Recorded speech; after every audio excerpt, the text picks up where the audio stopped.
brought to you by Head Start Basketball.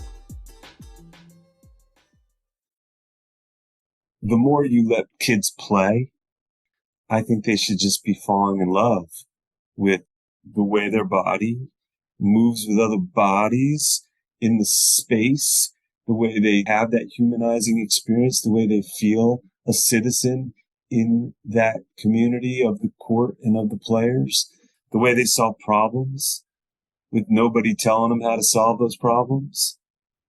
I think that's the way you learn how to play basketball. Intergenerational.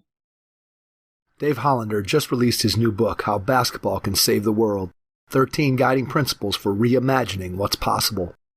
Hollander is in his 15th year at New York University, where he serves as the Assistant Dean of Real World and Clinical Professor with the Preston Robert Tisch Institute for Global Sport. His only-of-its-kind humanities course, How Basketball Can Save the World, received international media attention, including features from CBS News, Slam, the Associated Press, the Washington Post, and the New York Times.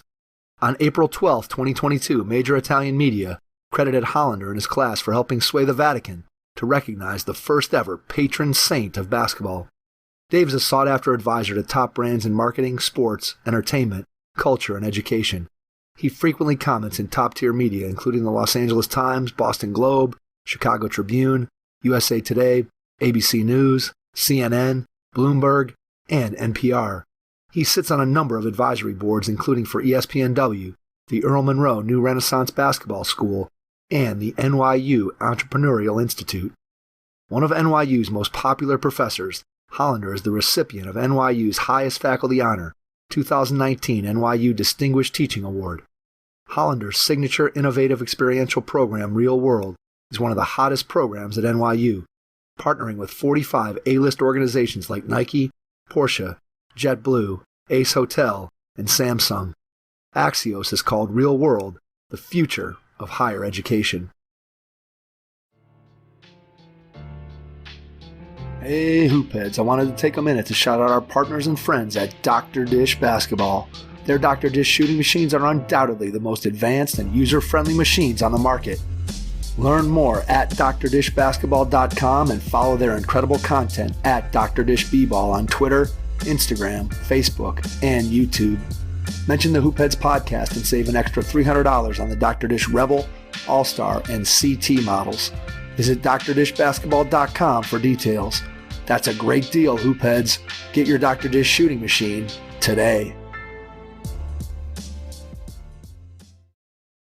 Hi, this is Rob Brost, head boys basketball coach at Bolingbrook High School in Illinois, and you're listening to the Hoopheads podcast.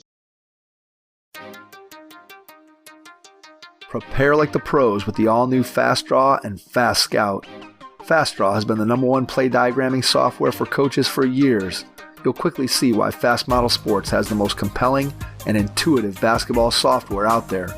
For a limited time, Fast Model is offering Hoopheads listeners 15% off Fast Draw and Fast Scout. Just use the code HHP15 at checkout to grab your discount, and you'll be on your way to more efficient game prep and improved communication with your team. Fast Model also has new coaching content every week on its blog, plus play and drill diagrams on its Playbank. Check out the links in the show notes for more. Fast Model Sports is the best in basketball. Be prepared to take some notes and challenge your mind as you listen to this episode with Dave Hollander, NYU professor and author of the book, How Basketball Can Save the World. Hello and welcome to the Hoopheads podcast. It's Mike Klinzing here without my co-host Jason Sunkel tonight, but I am pleased to be joined by Dave Hollander, New York University professor, teacher of the class, The 13 Principles and How Basketball Can Save the World, and also the author of the new book of the same name, How Basketball Can Save the World. Can't wait to talk to Dave Hollander. Dave, welcome to the Hoopheads pod.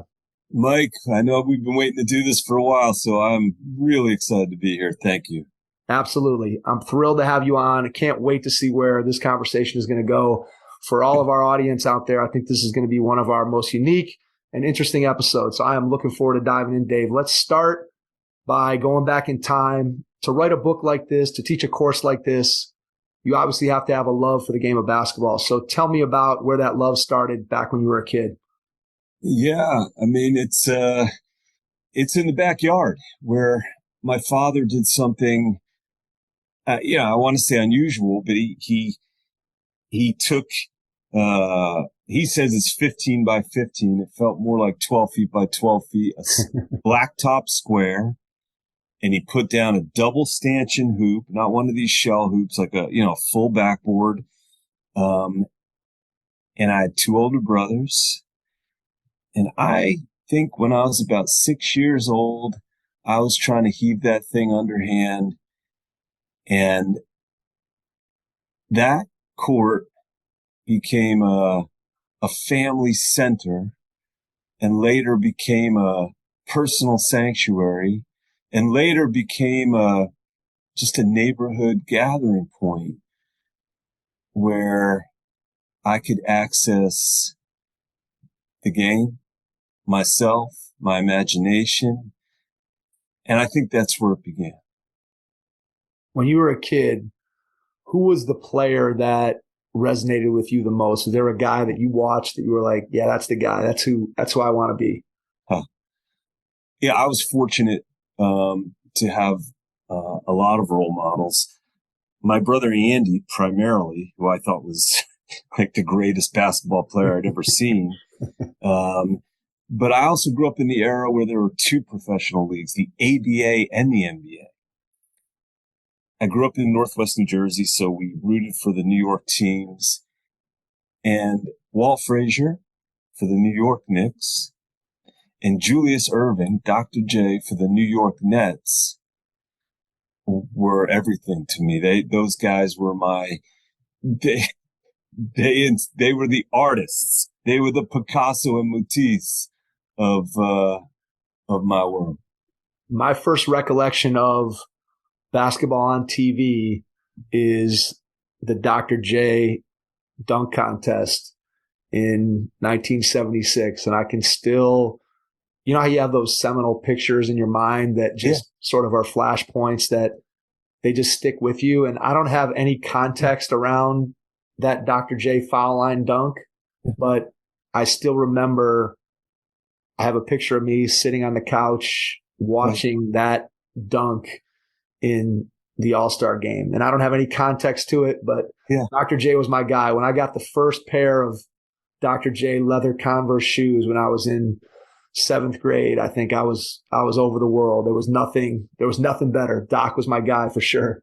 Yeah, no, and I'll give you another image. My first professional sports experience, the first game I ever went to, a professional sporting game of any kind, was Game 7 in the Nassau Coliseum, 1974, when the New York Nets, Dr. J, Mr. K, Larry Keenan, Super John Williamson, Billy Paul the Whopper won their first ABA championship. I was there screaming myself hoarse with my two older brothers.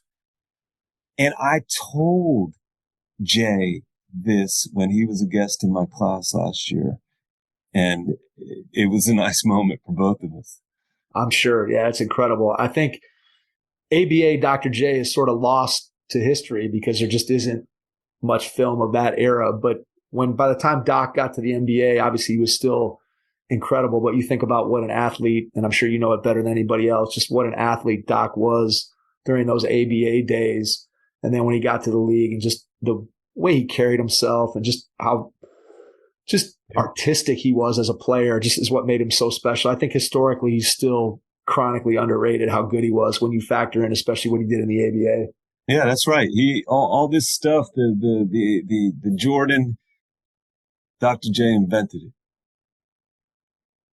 You got to look at the shot around Kareem and Lansbury, right? That is probably the most incredible shot in the history of basketball. I know you've seen it, but the photo that's taken from above when he's got the ball like way outside the baseline and you're just looking at it going, how does the guy get from that position where he is to being able to actually finish that shot? It's unreal. That's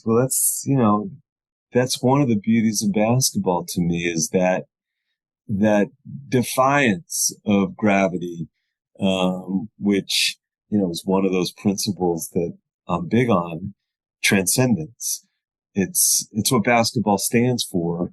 Not just because, other sports have, phenomenal moments of human achievement, but this game asks you to elevate, asks you to go up, asks you to go beyond and what we're allowed to do as earthlings, which stands for the idea that we must do more. We must see beyond what's in front of our face. That's the only way a world goes forward. That kind of thinking. It's so true. I think during my day job, I teach elementary physical education, and I've taught also in the elementary classroom. And I think that transcendence principle that you talk about is something that is a challenge with a lot of today's youth, and getting them to see beyond what's right in front of them, whether that's the next 3 seconds, what I have to do to defend myself or go after someone, or whether I just need to be able to see what I do, the choices that I make, what the consequences of those choices are, whether they're good or Right. bad. And I think that transcendence of basketball, of going in and just being able to elevate yourself, as you said throughout the book. I think one of the things that goes along with that's another theme that came through to me is you talk about a lot in a lot of the different principles about the fact that basketball is played on a much smaller, in this case, court compared to a field of like soccer or football.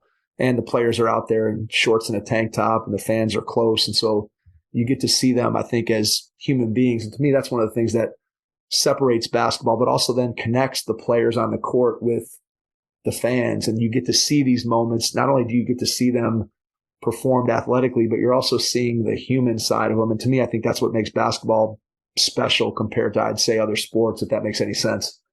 Well, it makes total sense to me. Look, I love other sports. I consume and play other sports, and I find great meaning in all of them. But basketball, as you just explained, is more human in size.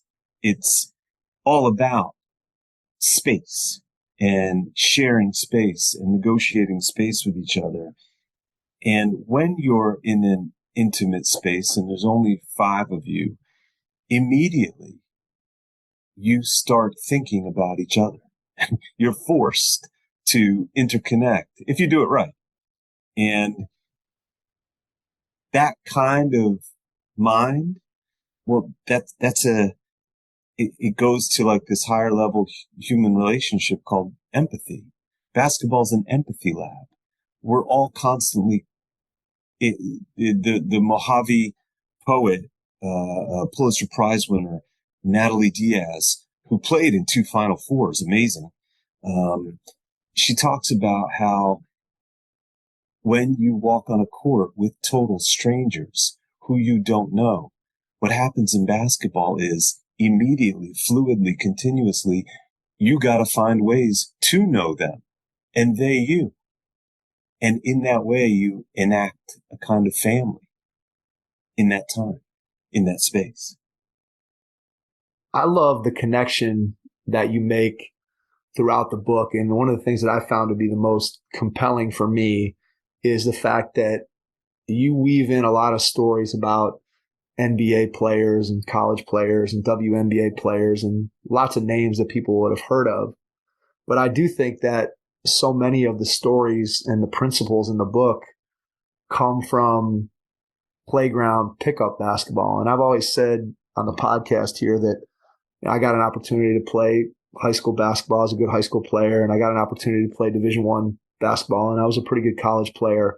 And yet, when I think back to some of my most favorite moments in the game, those moments took place on a playground in a park, on my driveway, with friends, with people that I didn't even know. And you start talking about one of your principles is human alchemy, and just being able to put together 5 different people and have them figure out, okay, what do we have to do to be able to win? And if you're at the playground, obviously you have to win so you can keep playing. And I always sort of transpose that and go the other way. And I'm just curious to hear your response to this, but I know you've played in games where you get on a team with somebody that you're like, after playing with them for 3 trips up the court, you're like, I never want to play with this person again because they don't understand.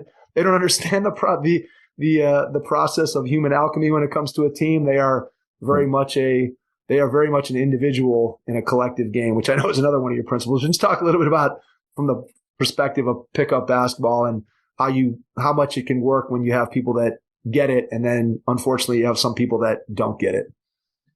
Well, and in getting it is the idea. That's what basketball is about. The course I teach, How Basketball Can Save the World, looks at what the game was intended to do and how the game is operated in the world, what the world has told us it means. You're right that, there's these elite levels of play, NBA, Division I, AAU, and that's a real special kind of level of achievement. But the game was actually meant as a social institution. It was meant to allow people who were in cramped environments or unable to have recreational or social relationships with other people. It wanted them to have a space that they could easily access, and in the exercise of playing this game, be better people. It wasn't about going to the NBA. It wasn't about winning a championship.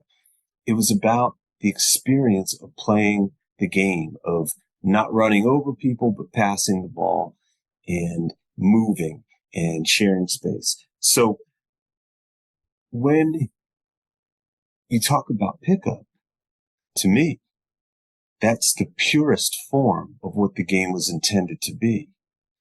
You show up in a public space with other people, strangers. Nobody checks your ID. There's no membership card required, no passport, no citizenship check, no credit check, no gatekeeper. And you're put together with 4 other people. And the point is to figure out how to do what each of you does in a way that alchemizes you. And what that means is, it's not about you get to stay who you are and they get to stay who they are. No, it's about you all got to become something else, something different, and thus better in order to, achieve the goal, win. I believe that that's what it takes for a society to go to the next place it ought to be. We just got out of a pandemic. A lot of people forget, but I bet during that time when we were all, forced to kind of isolate or distance or behave in ways that, were really scary and not comfortable, I bet a lot of us said, you know what? When this is over, I'm going to change. The whole thing's got to change. All these institutions have to change. Nothing's working. We got to change this whole thing. That's the alchemy a society now is talking about. How do we repurpose these office buildings? How should people go back to work? What should we really do about healthcare? How should we reevaluate, reset, reform, imagine? That's a basketball mindset. That's a pickup basketball mindset. That's the way citizens are supposed to look at the world. I list some examples in the book. But pickup, that's a society that says, listen, man, if you can't alchemize with us, then we're not going to get along. It's not going to go well. If you do alchemize with us, this is going to be a beautiful experience. And thus is the challenge of just being here with other people. It's a pickup basketball game. All right, let's go back because I want to, before we dive deep into some of the concepts in the book, take me back to when this idea first started to percolate in your mind of putting the course together, of thinking about, hey, how can basketball relate to some of these bigger societal issues? that we're facing, that we're talking about, that we're going to talk about more tonight. Yeah. Just when did the idea come to you, and did it come in a moment? Was it something that grew on you over time? Just what was the process for putting this whole concept together? I mean, I think I've been thinking about this since I was 6. And then around 15 years ago, I read a book called How Soccer Explains the World by Franklin Foer. It's a great book. And he was trying to talk about this new idea called globalization. And he used the World Cup as a peg to analyze each country through the way it plays soccer, which could tell you about that country, which was going to help us understand this idea of globalization. And I thought to myself when I read that book 15 years ago, this is great, but I know basketball actually does this better and can not just explain the world, but save the world, can help us solve acute 21st century problems. And as I looked around, I said, there's a lot of things that are broken. And around 2016, this was kind of going through my head. I was saying there's so much division. There's the media is broken. Governments are broken. Schools are broken. Higher education, the environment. And then I thought about how I felt when I played basketball and how that experience gives me peace and balance, and my relations with others gets right. I feel my whole self integrated. I feel like there's a sense of the world has gone away, and I'm existing in a really harmonious space. I get quiet. And I said, there's got to be a way that I can, and I know other people who play basketball. We've talked about, we feel the same way. So I'm a professor. My job is to think about these kinds of things and go research them and see if there's any validity to it. I did. I built a syllabus, and I said, I'm going to explore basketball as a new vocabulary, a new language to solve old problems that have been governed by old ideas from the same kind of old archetypes of leadership.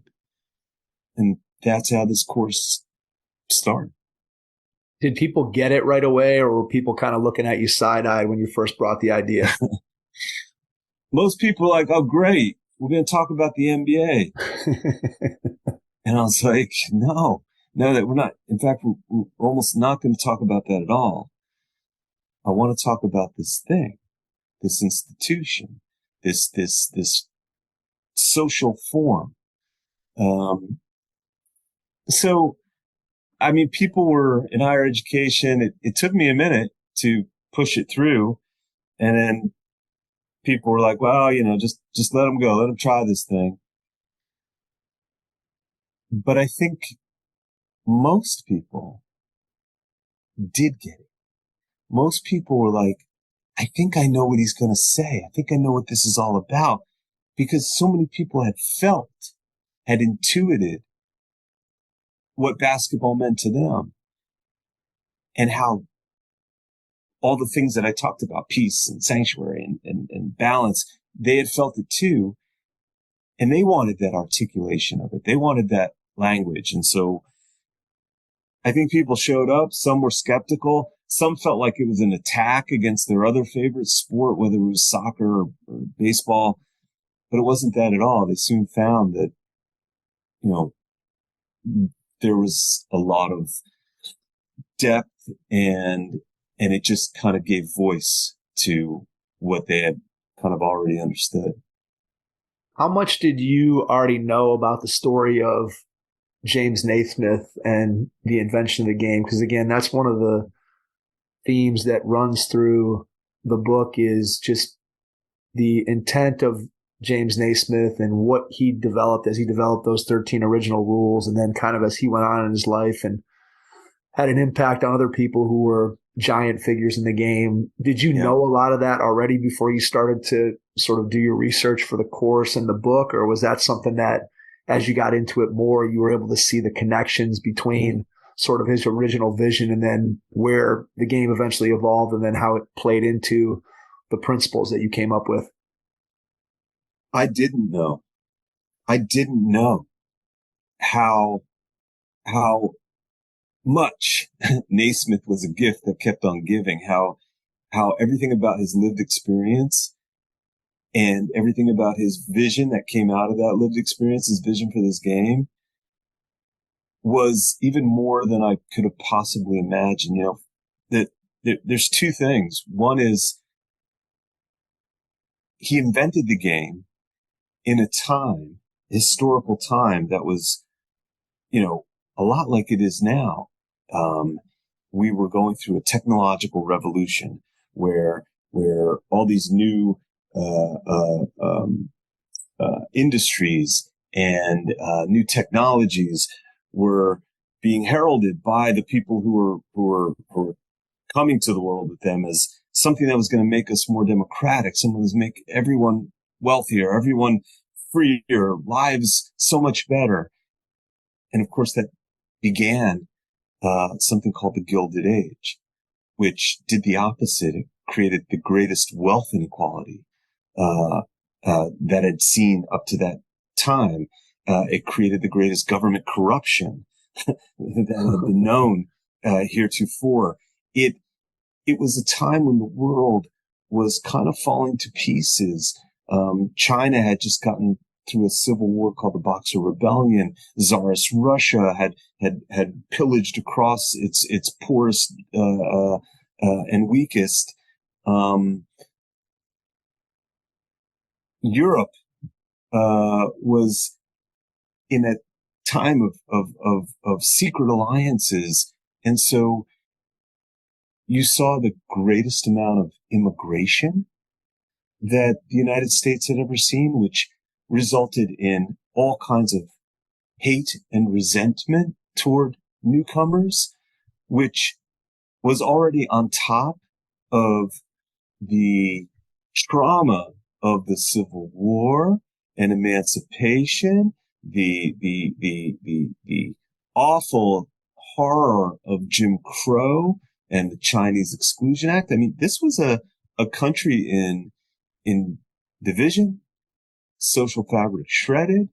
And here comes this guy who's an immigrant himself, who was traumatized from the loss of his parents at a young age, who was an intellectual misfit wanderer, went to divinity school because he was trying to find a way to make the world a better place, and thought that actually, no, I'm not going to go to the ministry. I'm not going to be a clergy. I'm going to go teach gym. Remarkable. And when he got there, he was tasked with coming up with an invention that would help people who couldn't access. Well, originally it was like, hey, let's help the guys exercise indoors. But he was thinking more missionary. He was thinking more, how can I create something that allows people to be better people? I couldn't believe how much this guy had thought through everything. One thing that I didn't know that you had in the book was a story of what he used to do, the little game he used to play as a kid that made him think about just the concept of basketball. Talk a little bit about that and where you came across that tidbit of information, because that to me was something I had never read or heard about the story of Naismith. And Naismith was trying to create a different kind of game, a less violent game. And so the first thing he did is make a rule that said nobody can run with the ball. Because he figured if you can't run, they're not going to chase you and tackle you. And then his second rule was, well, how do you advance the ball? Pass. And then the third, totally innovative concept, unprecedented. He elevated the goal. And he got that idea from a game he used to play called Duck on a Rock, with other boys in rural Benny's Corners, Ontario. And the idea with Duck on a Rock was there was all the boys were kind of on one side, and then there was another boy kind of guarding the goal on another side. And the idea was you had to throw your rock over where the boy was guarding, and you had to do it in a way that he'd have to chase the rock so you could get to the goal before he'd get to you.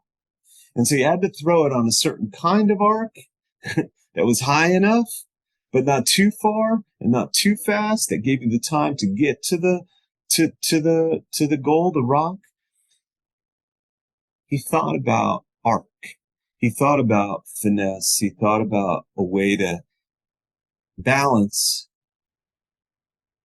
power and skill, force and finesse. And it was this little game that he played as a boy that inspired him to create an elevated goal. There's no other sport where the goal is elevated.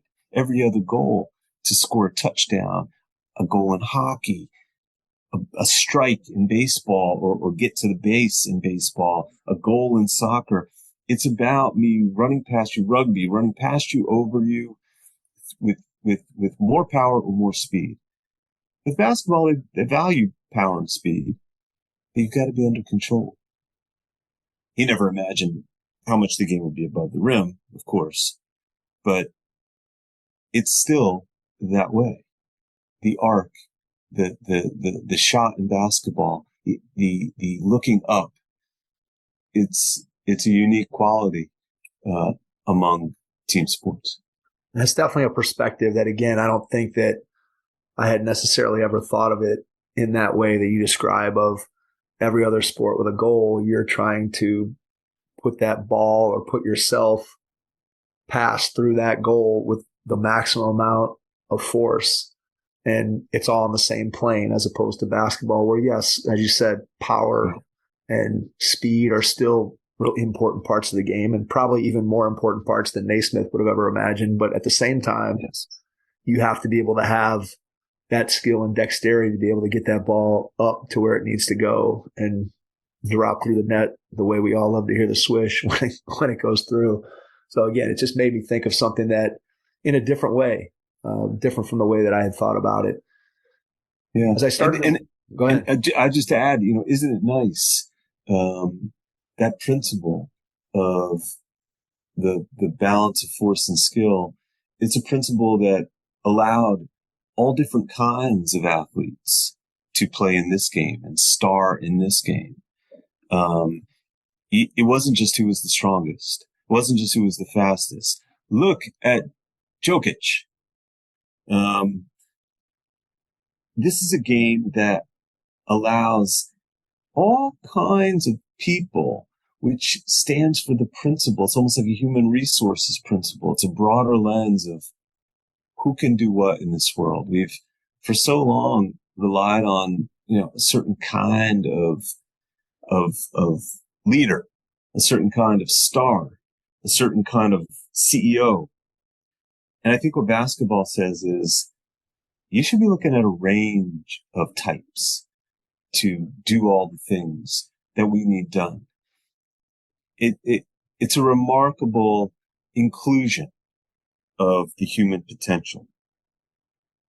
You talked about in the book, and again, going and trying to relate to the game of basketball, but also relating it to issues that we face out there in the world. And you talked about one of the challenges that we have as both a society here in the U.S., but just in general, that most of our leadership tends to look a certain way and fall into a certain category. And because of that, even though we theoretically have a representative democracy, we're not necessarily representative of who the people are that are governing us. And so just talk a little bit about, what the challenge is with that and how basketball relates to what could be a potential solution.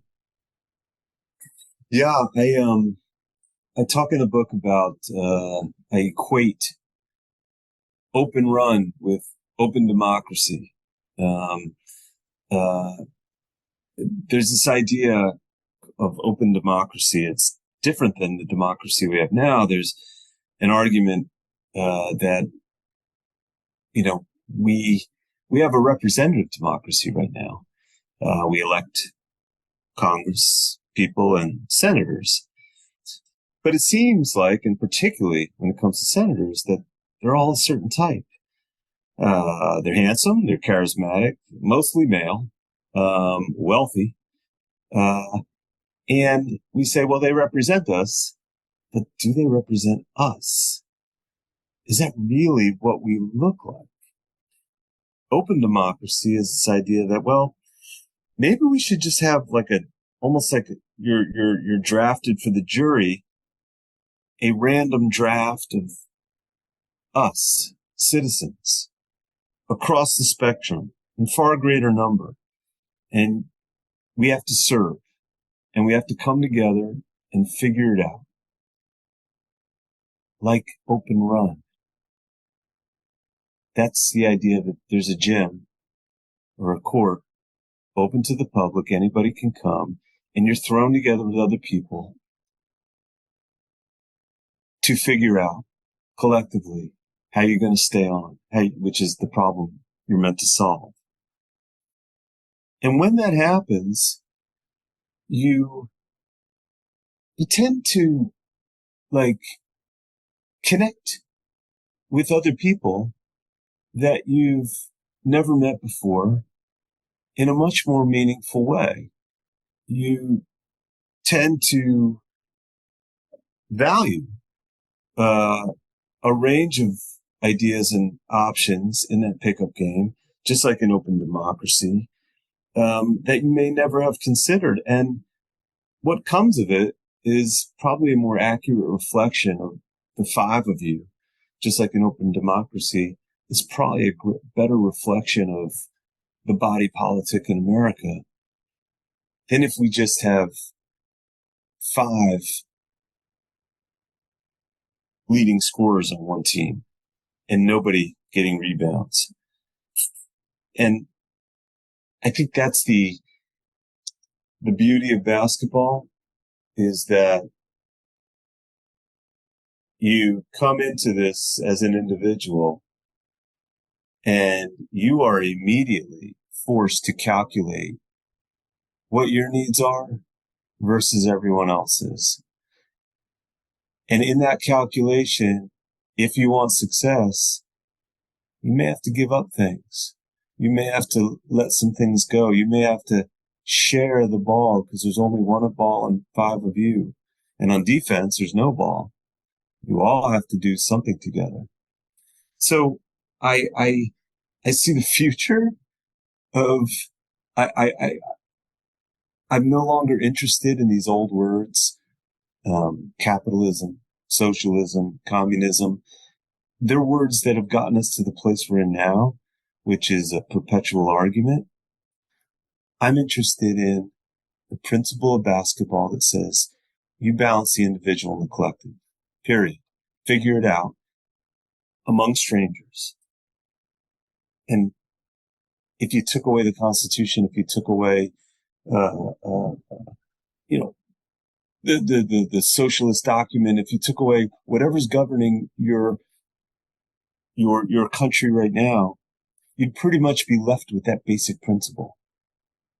Look around you, look at your neighbors, balance yourself and them. That's it. That's pickup basketball.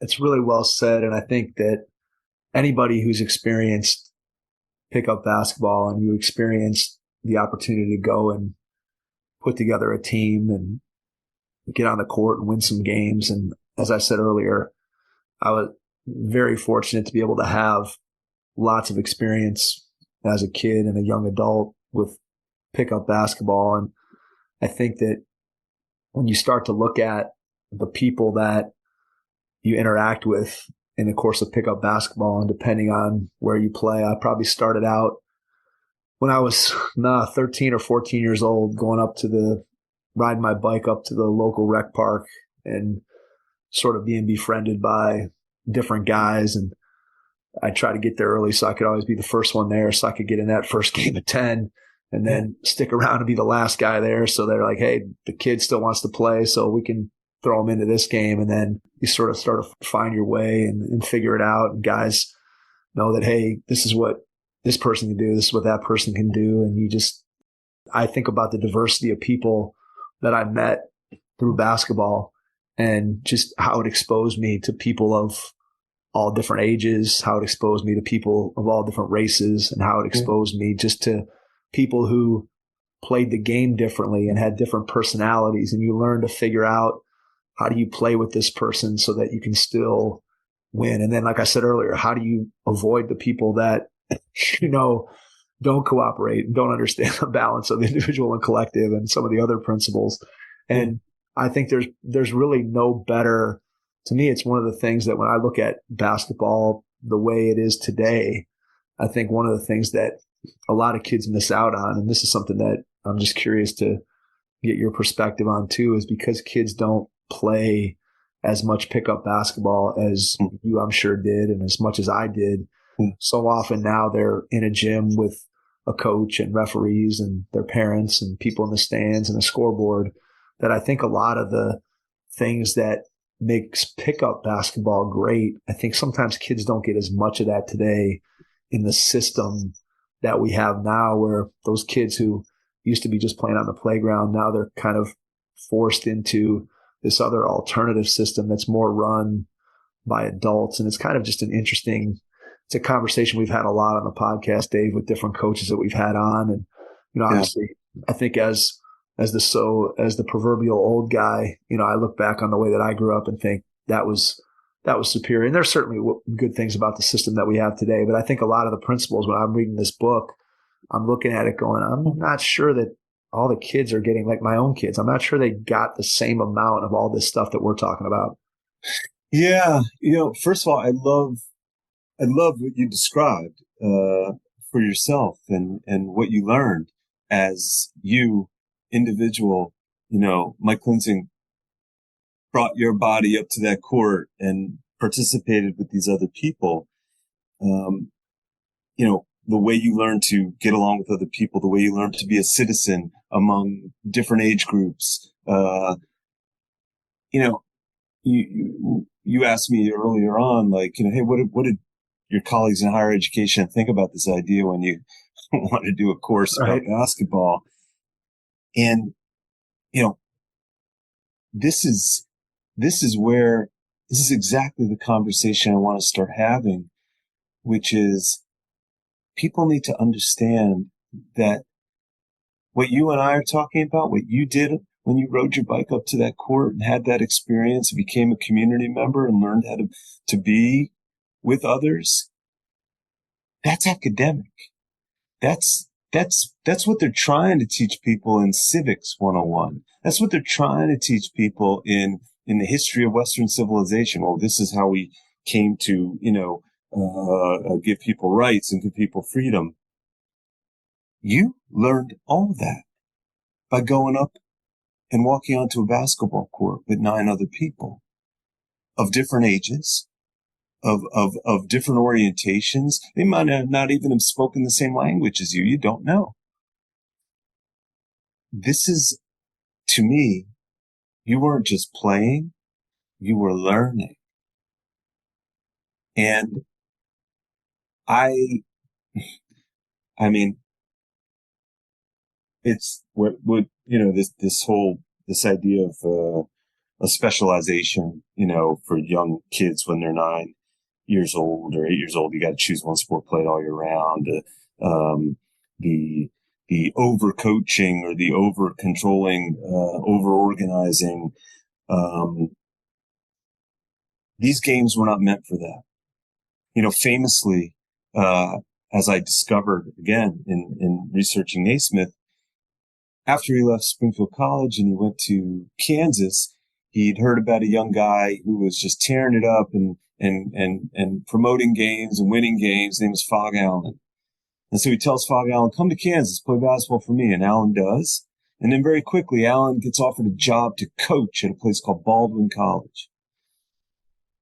And he comes and tells Naismith, I'm going to leave. And they said, where are you going? He says, I'm going to go coach at Baldwin College. And Naismith laughs. And he says, basketball is not a game you coach. It's a game you play. Now, you and I both know how important good coaching is. That wasn't what he was saying.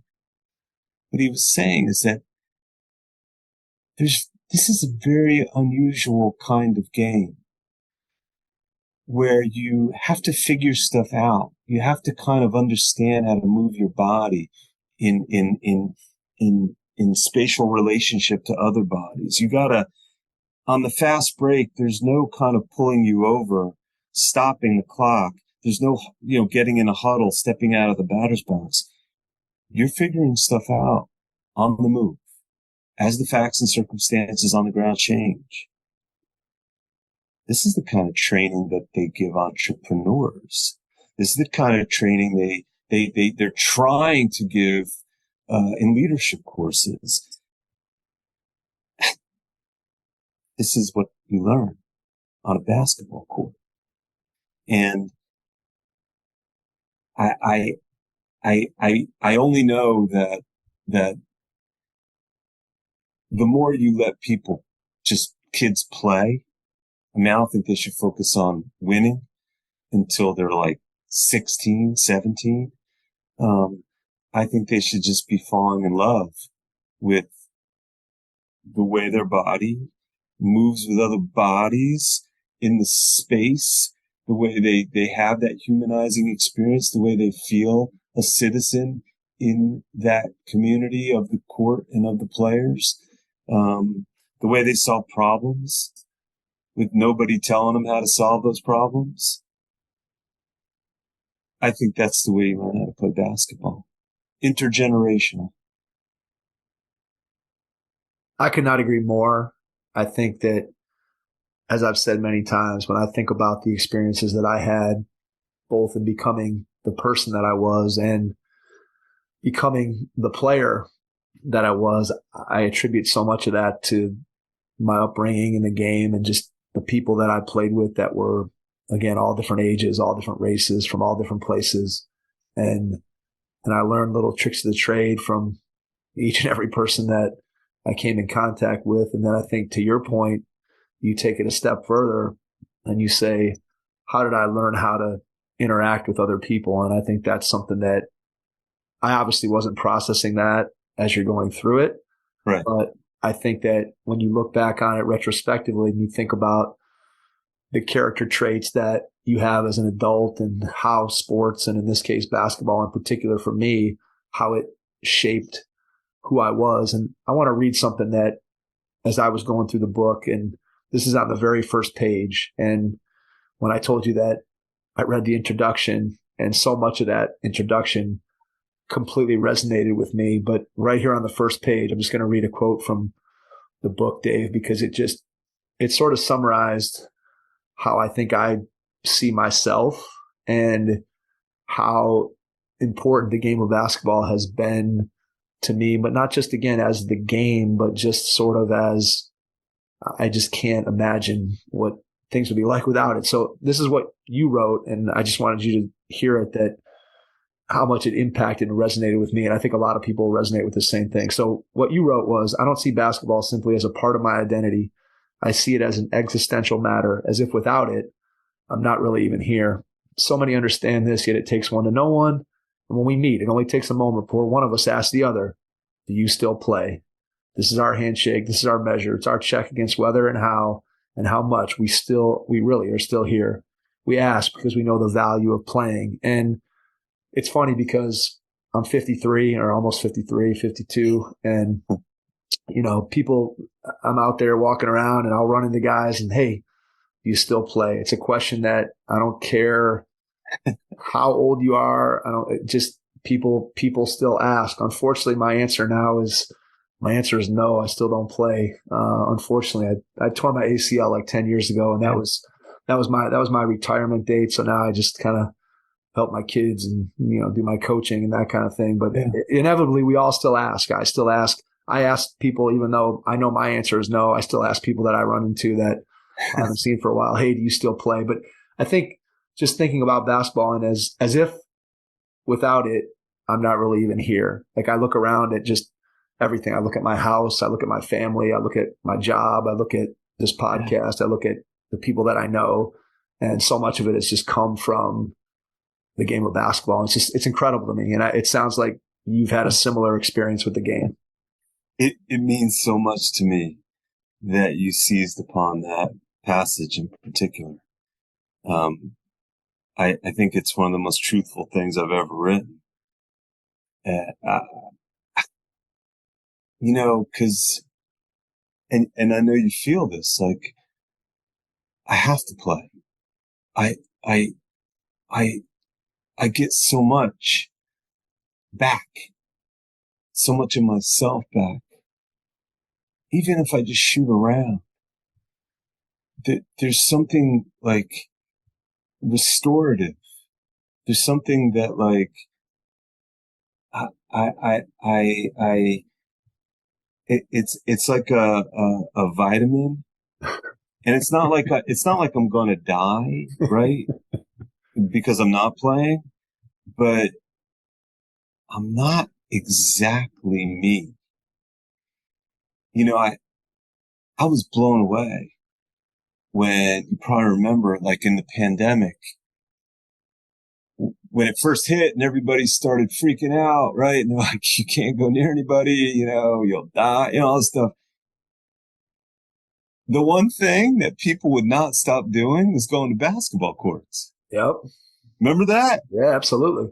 And like the mayor of Chicago, the governor of New York, like all around the world. Like I read this article, like they had to take down the rims because people didn't care. They're like, yeah, I'll lose my life. I don't care. I'm playing basketball today because they needed it. They had to have it because all I know is when I'm doing it, I'm feeling about as alive, about as like complete, as joyous as I feel doing anything. And I come out of that space like healthier, like I'm kinder to animals, like I'm better, like with everyone I see. I'm going to give you a good example of that. So one of your principles is sanctuary. And so you think about people that talk about, and again, could be players that we've all heard of that maybe they had a tough upbringing and the court was the place where they went for solace to get away from a bad family situation, or just because they needed to have a place where they could go where they felt comfortable, where they felt safe, where the world around them sort of recognized what they were. But it's just sometimes it's a place you need to go. So when I was in college, and I'm from Cleveland, Ohio, so I was a Cavs fan, and I love Michael Jordan. And there was an intersection where Michael Jordan and the Cavs met up in the playoffs in 1989, and Jordan hit the shot after the Cavs had swept the Bulls. They were 5-0 against them in the regular season. And then Michael hits the famous shot over Craig Elo, and I was in college at the time. Yeah, and I was in college at the time, and my reaction to that game, and again, keeping in mind that I was a huge Michael Jordan fan, but I was rooting for the Cavs at that particular time, and I went out to. There were some courts that were on campus that had lower baskets. And even though I was a Division I player, I was not a dunker. So I was a shooter, stamina guy, and not a guy that was playing above the rim. So this particular court had rims that were probably, 8.5, 9 feet. And when that game ended and the shot went in, I took my ball and I went out to those courts and just dunked my way into oblivion to try to get out my anger and frustration over that game. So again, I chose basketball, wound up my emotions in one direction, and then I used the game of basketball to go back and release some of those emotions. So I think it's just, there's so many people that, as I was reading, and again, it's a theme that runs through the book, is how many people use the game to be able to not even necessarily escape, but you go to a place that makes you feel comfortable. And sometimes that allows you to escape from your real world, your real life, and just experience something that is completely on another plane, on another level. And I think so many people who play the game kind of understand it. And it also goes to something else that you talk about, which is basketball is really the only sport where it's pretty fun to play by yourself, and you can work on the game and you can get better at the game by yourself. Whereas most other team sports, it's pretty hard to do that in anything else besides basketball. So I know I hit on a couple of different principles in that story, but I just thought it was relevant to kind of what we've been talking about. Well, it is, because, the book is these 13 principles that I've drawn from basketball, these kind of like big ideas that I think basketball stands for. They're only good if we can use them. And I believe that they address acute 21st century problems. And one of those problems is this thing that people seem to get from basketball, this sanctuary. It's one of the principles, this place you can go, this safe space, this space that you can just get away from whatever it is you want to get away from, or escape, or just find like some meditative, kind of peace, to be alone, to be with others. Never has there been a time in human history where that has been so needed and necessary. In this time when, this kind of digital oppression, this constant surveilling of us, this requirement that you be tracked, updated, counted, measured,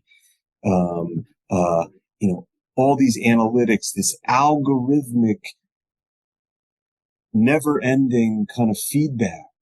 We need spaces. We need the kind of thing that so many people, as you said, have said, this is what basketball does for me. We need, like, I in the book, I call it needs to be like a fundamental right, like something in like the Constitution. But we must insist on a break from this, because if you don't, you start to lose your mind. I don't mean you go crazy. I mean, you give up your mind to this larger kind of algorithmic hive mind.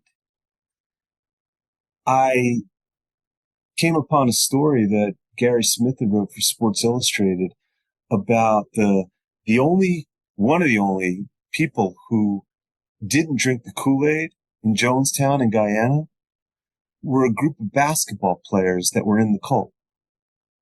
Somehow basketball had separated their consciousness from the cult consciousness that led to mass suicide. Now, why was it the basketball players? I know why, and you know why. Because it gives us this space where we're not connected to all this other stuff. We're only connected to the other human beings and ourselves, which allows us to have some kind of sense of our full humanity, which allows us to shut off from all that other bullshit. It's freedom.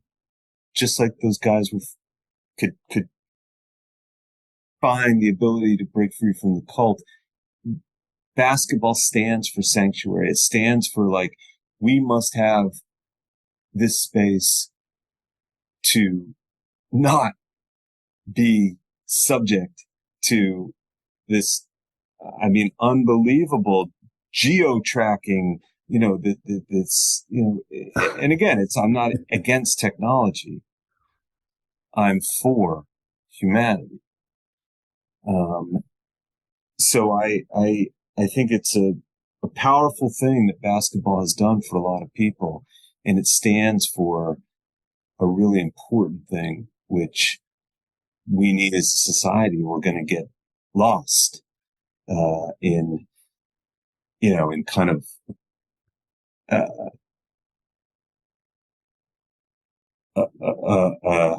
kind of a digital hostage taking of our lives.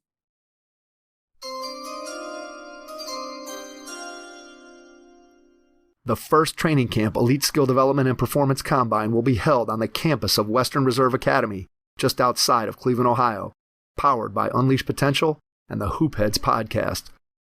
The camp is designed for boys rising to grades 6 through 9 and will take place June 29th through July 1st, 2023. An emphasis on improving individual skills in the context of a team environment will be the hallmark of the training camp. Mike Klinzing from Head Start Basketball and the Hoopheads podcast and Joe's Decision from Unleashed Potential will serve as the camp directors of this inaugural training camp. Campers can expect 3 days of hard work, intense skill instruction, and learning how to be a great teammate on and off the court at the training camp. Players will participate in 10 elite skill development sessions led by some of the best coaches from across the country. Visit headstartbasketball.com to get registered.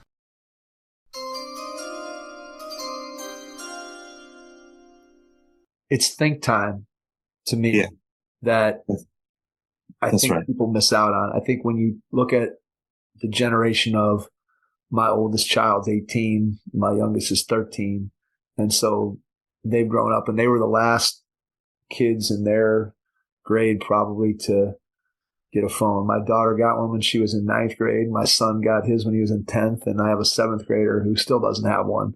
Yeah. And we're oddities. They're oddities in their world. And I think one of the things, and look, I'm as guilty of it as anybody, where there's times that I'm going for a walk or I'm walking from one room to another and my phone's in my pocket. And what do? I pull it out and I'm looking at NBA scores, or I'm scrolling through Twitter for 15 seconds or whatever it is.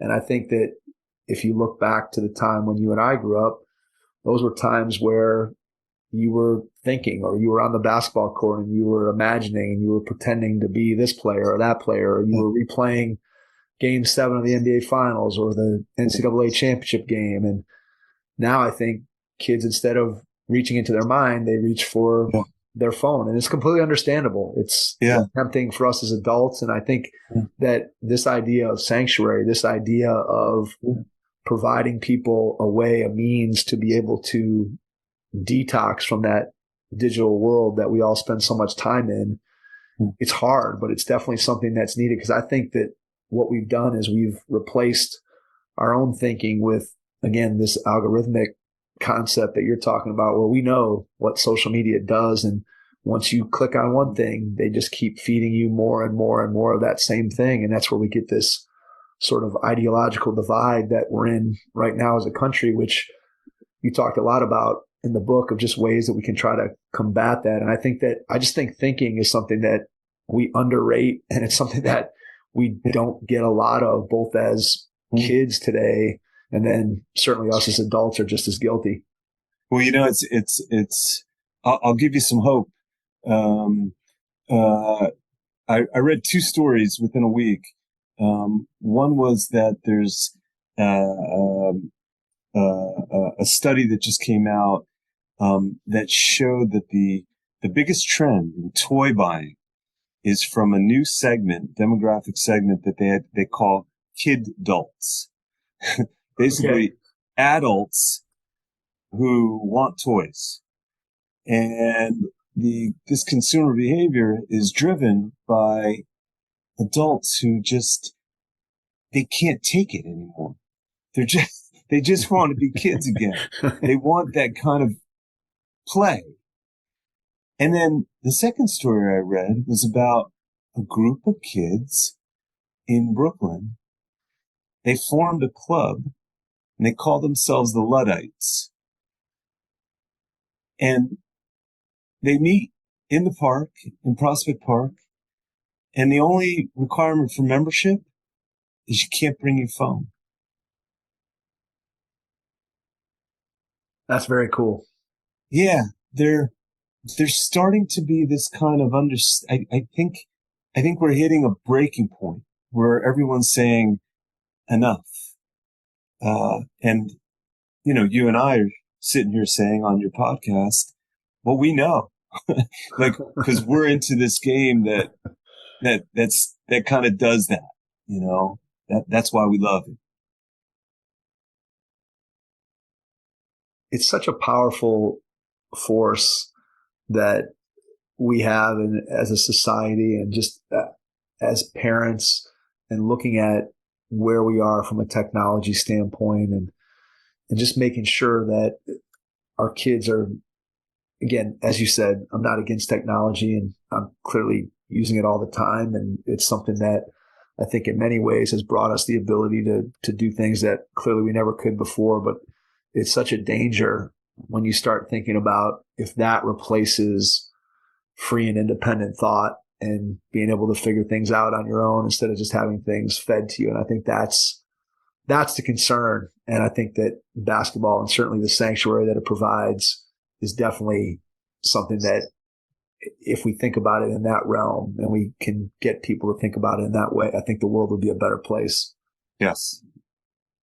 All right. I want to ask you about Wilt Chamberlain, because in one of your principles is the balance of force and skill. And in that chapter, you talk a lot about Wilt and what made him so unique as a player. And you have one page where you cite some of his records. And I know one of the things that I was not young enough, I was not old enough to be able to see Wilt at his best. And clearly there are highlights out there, but more of my knowledge of Wilt comes from just reading and looking at the statistics and thinking about these statistics compared to everything else that I see they don't look real. And you hear the stories about how his contemporaries described Wilt as an athlete, but just talk about what made Wilt Chamberlain to you so compelling of a figure that you wanted to include him in the book, and just how that plays into the balance of force and skill. Yeah, the balance of force and skill, we talked about it, how it's kind of a special appreciation that basketball insisted on, of the widest possible range of athletic gifts, not just power and speed, but the ability to do all different kinds of skillful things. I think Wilt Chamberlain was a perfect example of someone whose talent wasn't recognized, his full talent.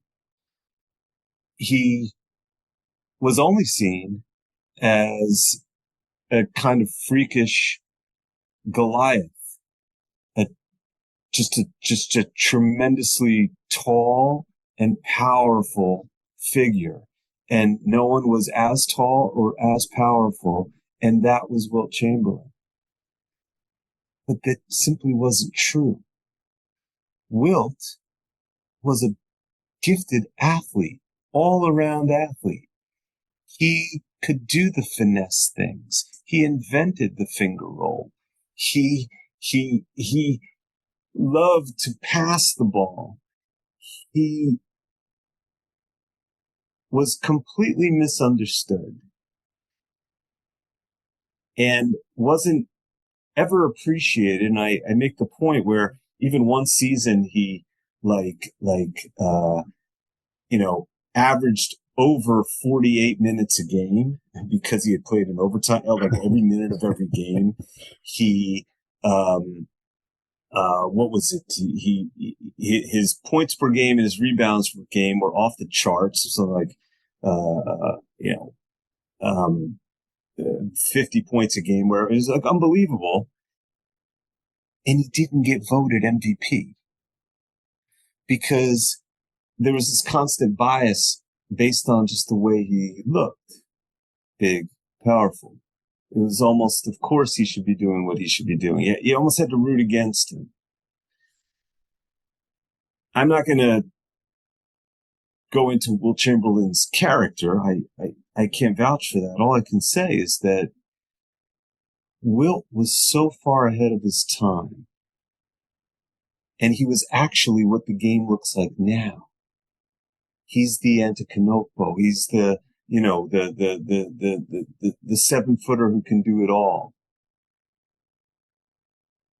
That Wilt Chamberlain for me stands for the wider lens that we should have for all the things, all the societal institutions, college admissions, job applications, leadership types. We have to stop measuring by kind of old standards of sheer numeric or sheer, charisma, and the principle of the balance of force and skill as embodied by Wilt Chamberlain is you've got to work a lot harder to see the full person. And when you do that, you're going to give more people the opportunity to lead, give more people a seat at the table. It's an inclusion principle. And it's one that's, based on Naismith's original idea to make the game based on passing and movement and scoring in an elevated goal and requiring the understanding of your ability to share space with other people.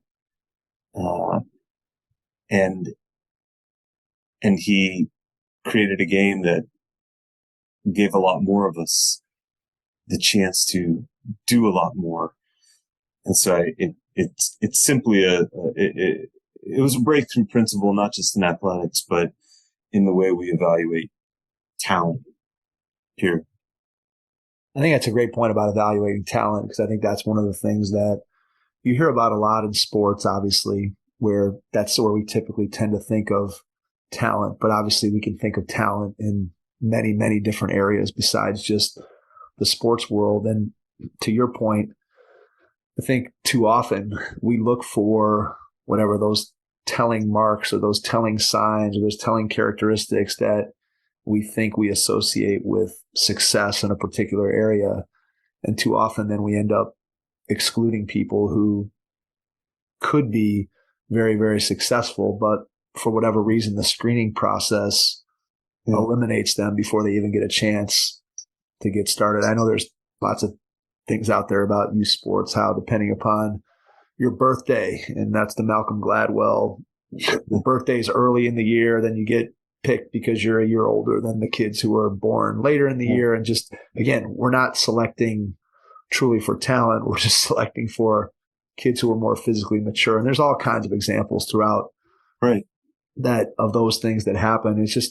It's so interesting that you chose, to me, it's so interesting that you chose Wilt Chamberlain as sort of the poster child for that. Because in my mind, if you had asked me before I read this, I would almost say that Wilt was sort of almost the antithesis of that, in that he checked off, if you just looked at him, he checked off every box of exactly what you would want. But your point is that you need to see him in a more nuanced way, that he wasn't just this brute force Goliath, so much bigger than everybody else, but he was also a guy that had that skill, had that technique, had that finger roll, had the fadeaway jumper off the backboard, had the ability to long jump and high jump and all the different things that he could have done as an athlete. I've said a million times to people that if I look at players in the past, because obviously there's always this comparison of, well, how would players in the past be able to play today? And this guy couldn't play. And, you got the Jordan versus LeBron debate. And clearly the evolution of athletes collectively as a group today in 2023 are better than they were in 1960. I mean, there's just no question about that. But I've always told people that if you look at players in the past in the NBA, if you want to take one guy and drop that one guy into today's NBA that could still athletically play on an NBA court today without any question and play probably not quite to the dominant level that he was, but pretty close, to me, Wilt's the guy. I think you could take him. Yeah. You could take 1960 Wilt Chamberlain and drop him into a game in 2023, and he would not look out of place. Whereas I think there are lots and lots of guys who were stars in their era who you drop them into a game today and they would look out of place. Wilt would not look out of place. Yeah, you're right. I think you're 100% right, Mike. And you can Even old photos can tell you that. You look at the guy, you're like, oh, okay. So true. So true. Another principle that I love that we haven't really hit on, and I think it's relevant to what we're talking about and something that I think kind of relates to both our experiences, is the idea that the game is both urban and rural. And I think it's something that is unique in that it appeals to people who grew up in the city, and it appeals to people who grew up in the country. You think about the history of New York City playground basketball, and then you think about the history of Indiana basketball and kids growing up and shooting on the barn versus kids growing up and going to Rucker Park. So just talk a little bit about urban and rural, and how that relates to basketball, but then how you related it to some of the issues that we have in society today. Yeah, it's, as you say, I mean, I don't think anyone will argue that this is a game that is equally loved in Kentucky, Indiana, West Virginia, as it is in Harlan, Compton, and Watts. It's an urban and rural game. There's certainly different legends and lore that come out of both places.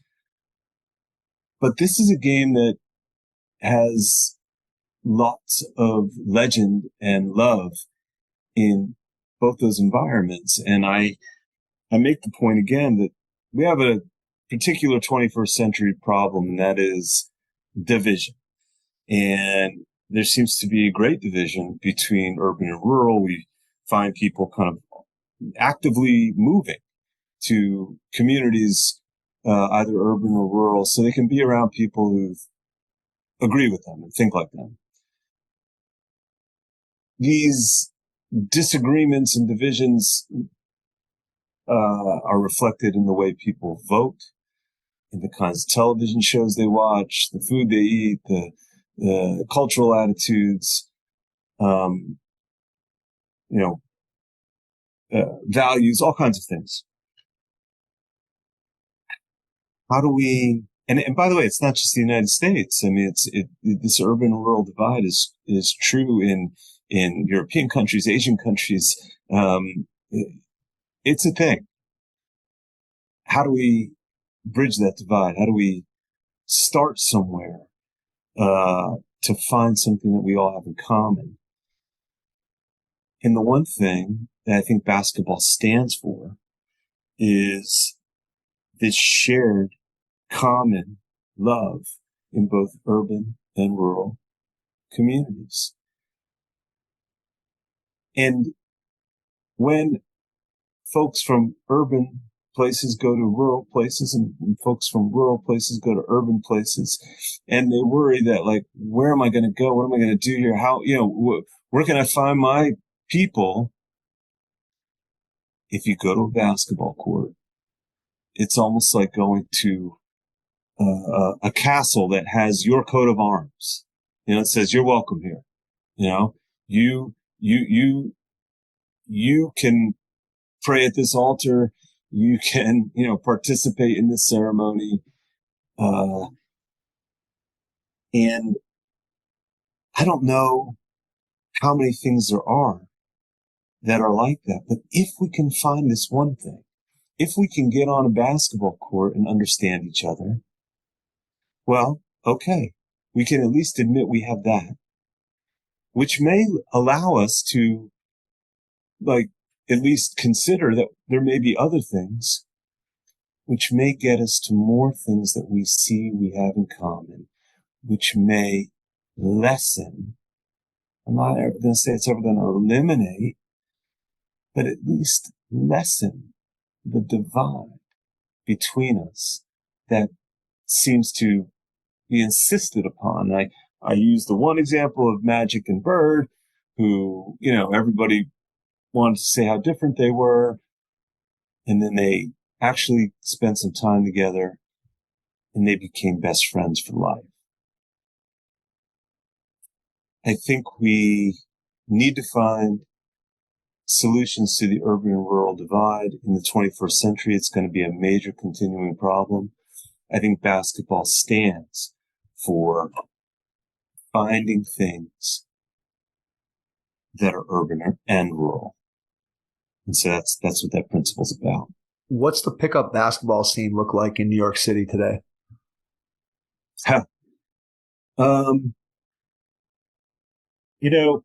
It's not, I think some people would feel like it's not what it used to be, that it's not healthy enough. But, and that has a lot to do with, where's the college basketball in New York City? Where's the great, high school programs? Everybody's going to the prep schools in Jersey or the prep schools all over the country. They're going to Toronto. But I don't think that's what makes this thing healthy. I think the pickup basketball scene is really strong because there's a lot of basketball courts. People ask me, how do you make a community better? After I have a talk about this book, and they say, what's the one thing we should do? What's the thing we should do next? I'm like, you should build courts. Because if you build courts, people come. And when people come, they have the experience that we've been talking about. And it civilizes a community. It knits it together. And so I think the pickup scene, I don't know if the organic, homegrown kind of, legends of the, they used to read about in Rucker Park and this kind of thing, and in the parks in Brooklyn. I don't know if that's still happening because it's just a very different world now. But I think there's still pretty robust pickup. I walk by the Cage almost every day on West 4th Street, and there's ball being played. My friend Bobito Garcia, he will tell you there is ball being played everywhere, in every corner, as long as those rims are up. That's good to hear. I think there's certainly, at least here in Cleveland, I know it's not nearly what it was back when I was a kid in terms of like the quality of player to what you described that you find playing, especially outdoor pickup basketball. I think the other thing that's different, I don't know how it is in New York City, but one of the things that I feel like is different here is that there's a lot more access to gyms and indoor space than there was in the 70s and 80s, where those things were locked up tight when school ended or whatever. You weren't getting in there no matter what, unless you really were good friends with the janitor or your dad was a coach. Otherwise, it was really tough to get gym space. And so people played outside. And I don't see, at least around here, I don't see the number of people playing pickup playground basketball as they used to. I see them playing still, again, inside. People find places to play inside. A lot of people are playing in organized when you talk about like a men's league or that kind of thing. So it's just interesting the way that the game has shifted in some way to being more of an indoor game than an outdoor game, especially for some of the better players at the high school and college level, that if you say, hey, we used to play, I worked on my game all the time outside, they kind of look at you like you're crazy. What do you mean? Because they just have more gym access than I think certainly than I did, and probably your experience is similar. I want to ask you one final question related to the book, and then we'll talk a little bit about where people can get it and go into that at the very end. But the last principle I want to talk about is actually the first one, which is cooperation. And I think it speaks to all the things that we've been talking about, which is when you're on a basketball court, you have to cooperate with your teammates. I think that goes without saying, but you talked a little bit about a bigger piece of it, which is just sort of putting people, and you mentioned it with the Magic and Bird part too, that just putting people together in places, especially when you're talking about kids where you have kids from two diverse backgrounds that maybe their cultures could clash in the world. And then you put those kids together and you see that melt away. And you talked about Peace Players International, but just tell us a little bit about how just putting people in proximity to one another on a basketball court leads to more cooperation and understanding, which ultimately can lead to a better world, which is kind of the whole premise behind the book. I love that you went to the first principle last. I really do, because it's simple. basketball is built on in a way, a very simple principle of cooperation. But there's one requirement. You got to be in the same space, same small, intimate space.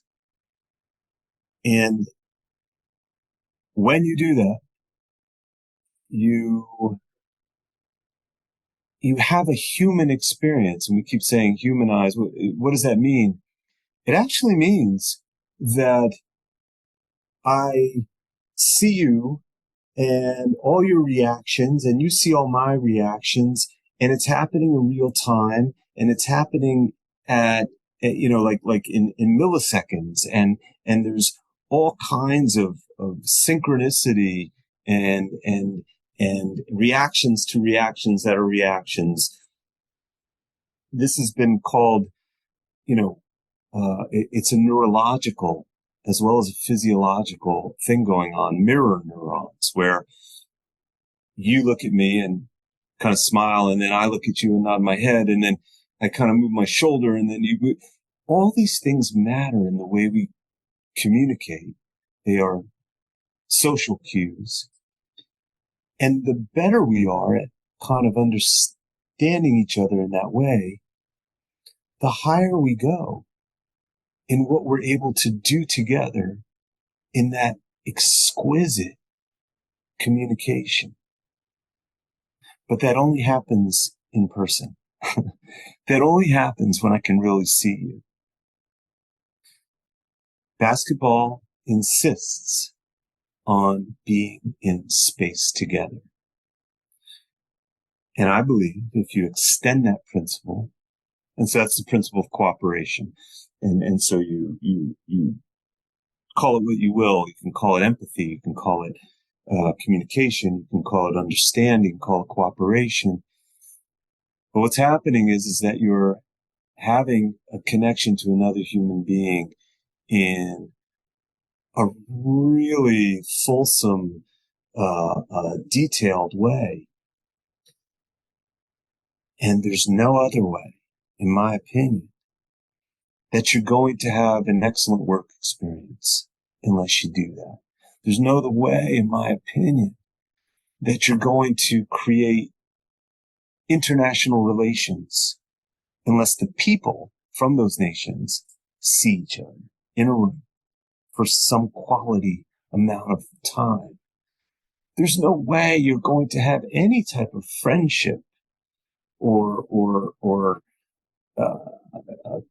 communal project of any kind unless I really trust you, which requires me to have some significant emotional experience with you. Peace Players is an organization that has won tons of awards. And what they do is use basketball as a tool to help young people in the highest conflict spots on earth, Northern Ireland, Israel, Palestine, Turkey, Cyprus, South Africa, to help these people see each other. Because they believe that if you see each other and you're in this kind of positionless scheme, that you'll begin to break down the thing you imagined the person was, which wasn't good, and see the person, the individual.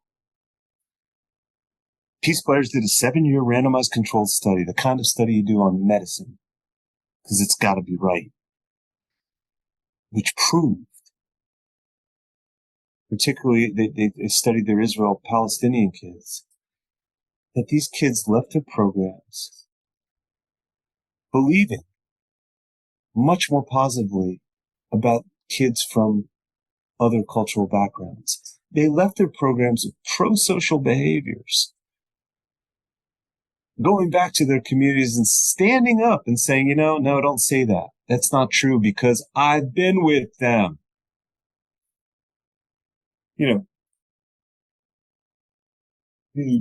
South African Zulu-based principle called Ubuntu It's a word in the Zulu culture, which is spread across Africa, which means I am because you are. In other words, I'm inseparable from you. That's the only thing that makes me. Maybe that's what I mean when I say basketball is existential to me. Because I understand, whether I like it or not, that we're on this earth with other people who are not me, who are not my family.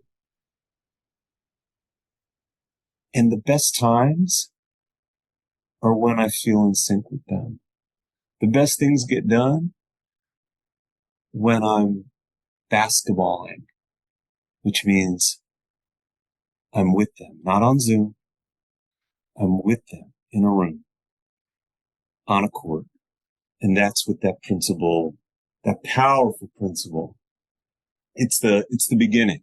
It's in the book I say it's the fork in the road. Every morning you get up, you can choose to kind of be with other people in a way that where you see each other.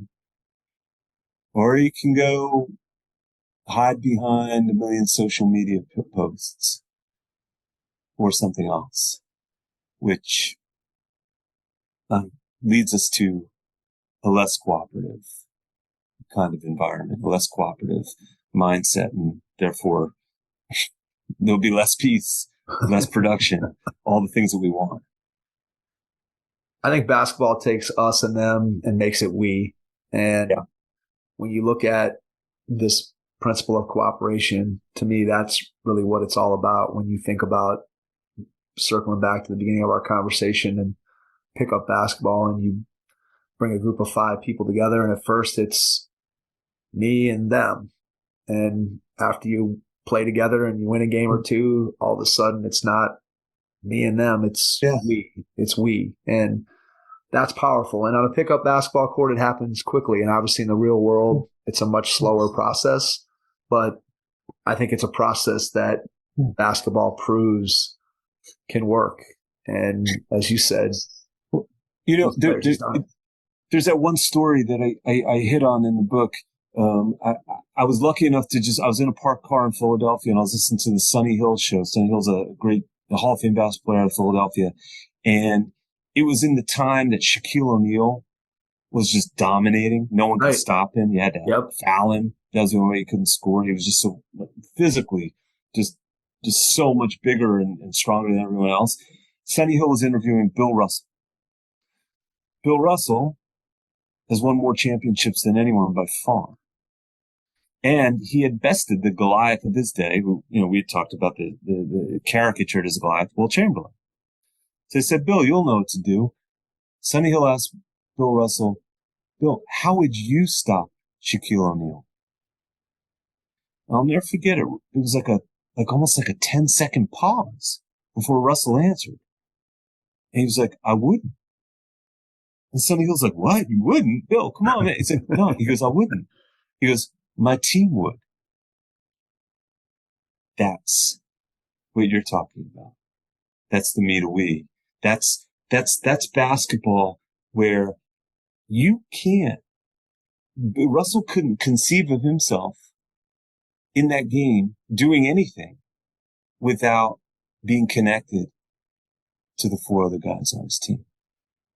That's how it works. That's a really high consciousness. You can't really adequately describe it with words, although you did a heck of a job doing that. But I think it's one of those things that you know it when you feel it. And you've probably played on teams just like I have that had that level of cooperation and that alchemy and all the things that we talked about tonight. And then you played on other teams where that's not there. But that Bill Russell story, I think, sums up what makes basketball so great and what makes it so special is when you have 5 individuals that come together and cooperate and they create something new, something better, something bigger than themselves.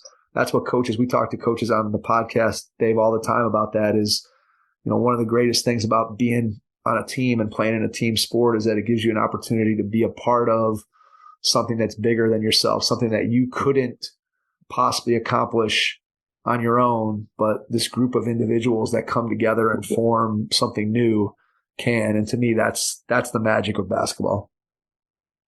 Amen.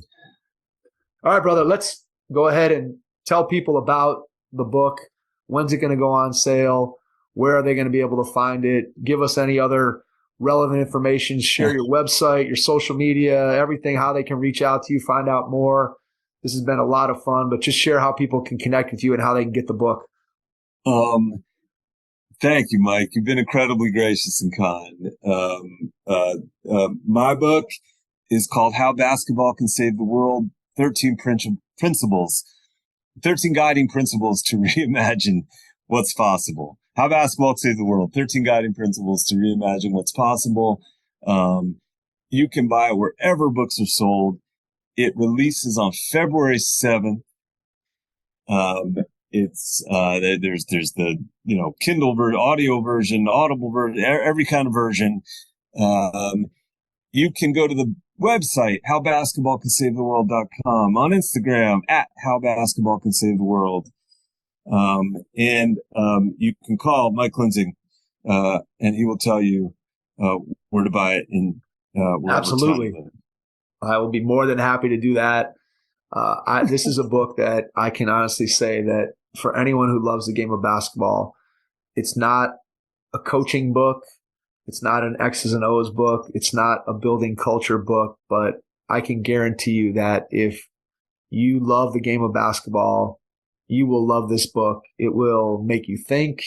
It will have tons of aha moments where you will be reading and you will recognize experiences, things that resonate with you that you experience in your own life as a basketball player or a basketball coach. You will recognize those things in this book. And Dave, it is extremely well done. I cannot thank you enough for taking the time out of your schedule to jump on with us and talk about the book and talk about all the different principles, and just to give me an opportunity to share some of my stories and impressions that came rushing back to me as I read the book. So again, thank you. I'm truly appreciative. And to everyone out there, thanks for listening, and we will catch you on our next episode. Thanks. Your first impression is everything when applying for a new coaching job. A professional coaching portfolio is the tool that highlights your coaching achievements and philosophies, and most of all, helps separate you and your abilities from the other applicants. The Coaching Portfolio Guide is an instructional membership-based website that helps you develop a personalized portfolio. Each section of the Portfolio Guide provides detailed instructions on how to organize your portfolio in a professional manner. The guide also provides sample documents for each section of your portfolio that you can copy, modify, and add to your personal portfolio. As a Hoopheads Pod listener, you can get your Coaching Portfolio Guide for just $25. Visit coachingportfolioguide.com/hoopheads to learn more.